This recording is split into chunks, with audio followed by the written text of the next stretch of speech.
Hello there, AB357 here, and it's been a while since I've done a review of a high grade kit or any like figures or model kits lately, so I will be making a video or review of the HGUC Narrative Gundam C packs, which came from the movie.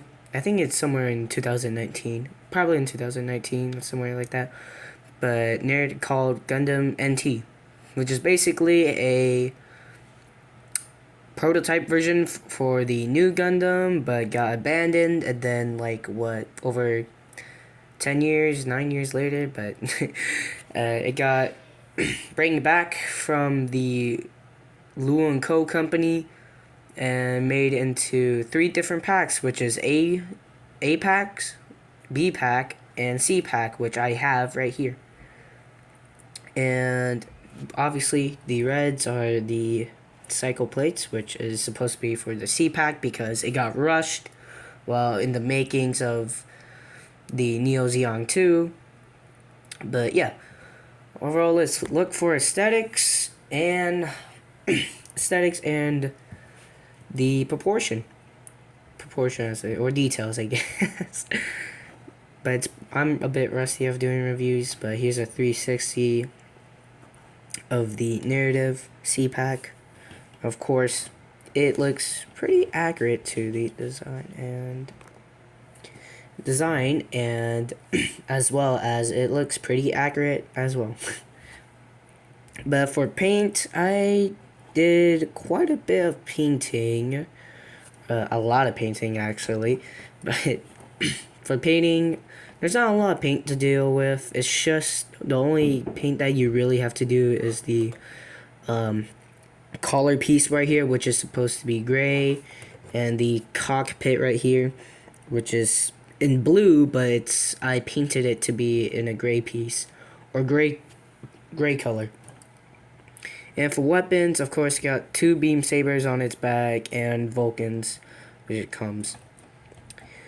And I got this unit, or I got this high grade a while ago, so yeah, it might be loose and fidgety, but because there are polycaps, but not a lot of polycaps necessary, like the hands. The hands has no polycaps within it, and I did break one of the beam saber pegs around the back here, so I had to super glue that somewhere right here. Yeah.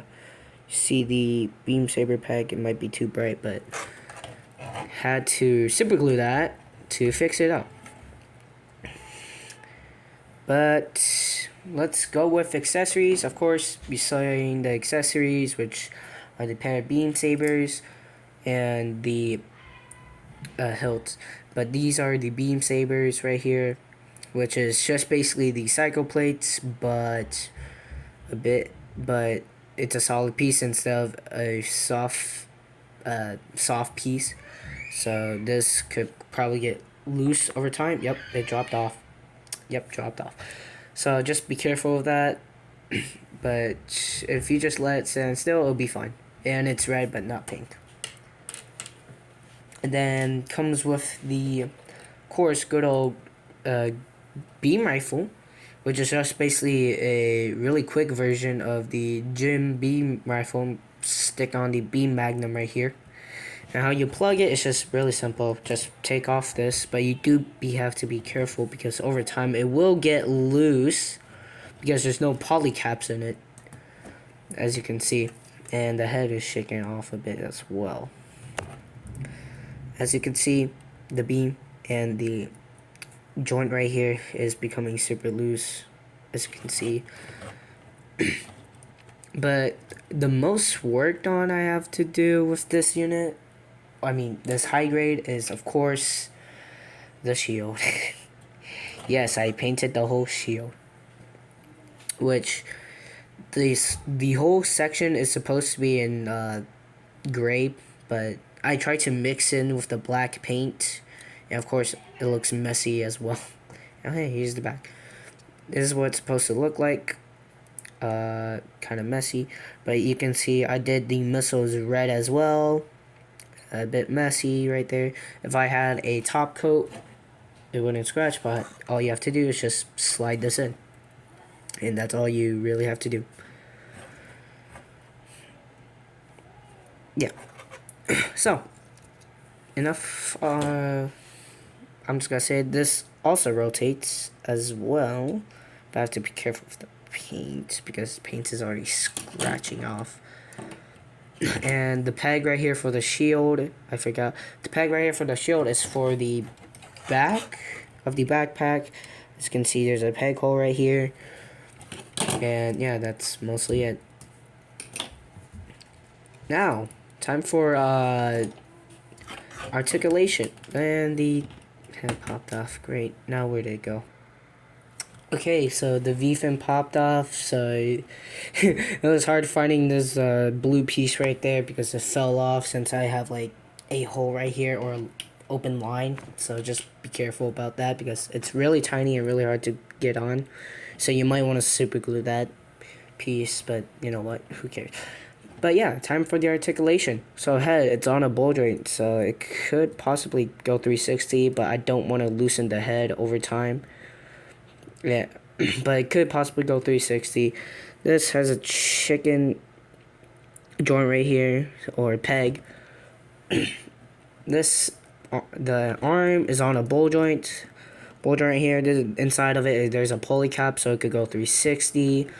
This can swivel, can go 360. This bicep, it has a bicep swivel, could go 360. And this is on a hinge joint, just only one, so yeah, I guess. And of course, the hands are on a ball joint, so it could always go down like this. For some reason, they did the waist. Oh shoot, I might have scratched it.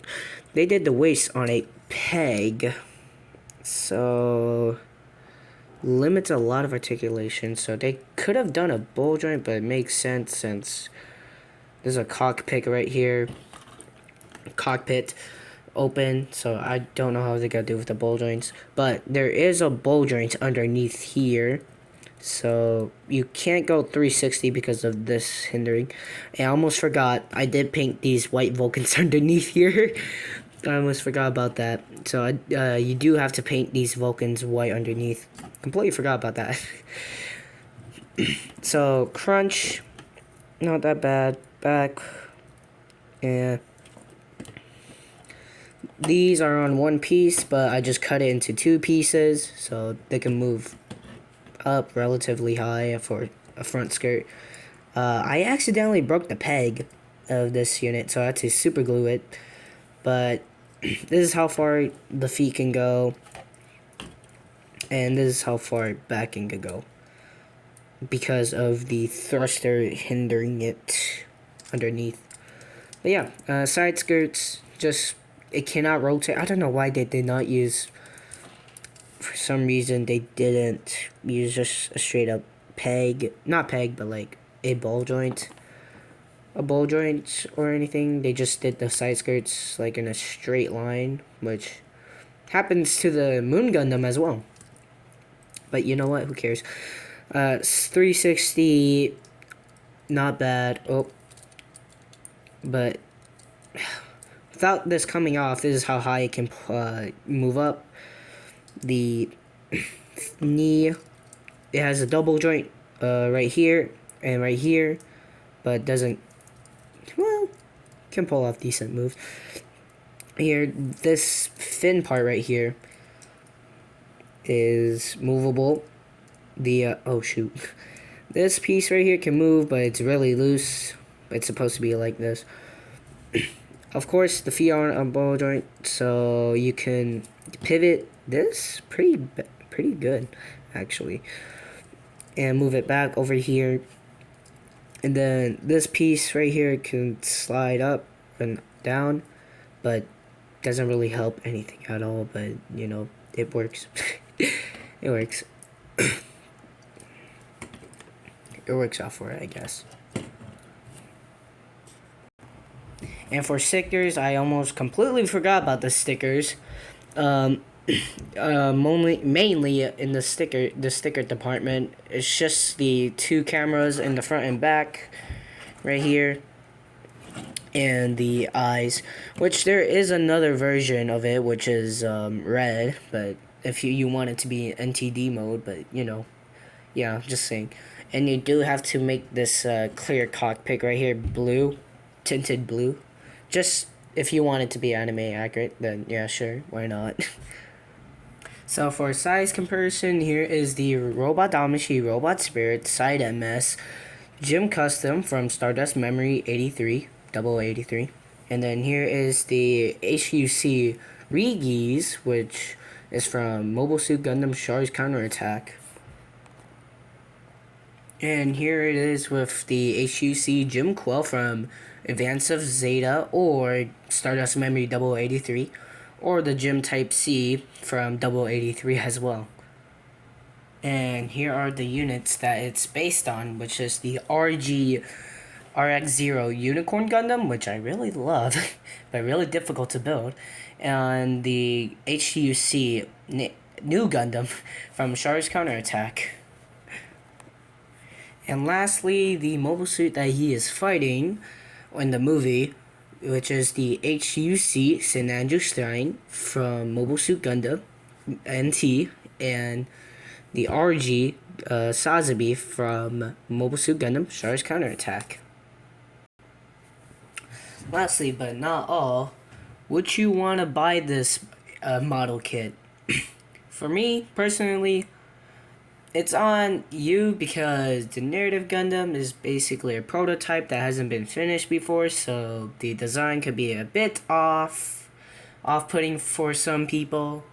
But for me, I kind of like the design of a prototype unit, getting a lot of effort into making different type of packs or whatsoever. And if you know the lore of it, then you should know why you would like it. Plus, you'll do additional work because there's no opening hands, unfortunately, which they did because they come in with the Moon Gundam as well. But you have to paint the shield as well and the collar on its head or on its chest, and the tiny bottom Vulcans on its armpit right here. So, for me personally, I will recommend it, but it's on you. But this is my review of the HGUC Narrative Gundam C packs from Mobile Suit Gundam NT. Like and subscribe and comment all of that stuff. And I will probably most likely take a review of the Senanju Stein if I have time. But yeah, that's all, guys. And I'm gonna see you in a live stream or recording of GBO2.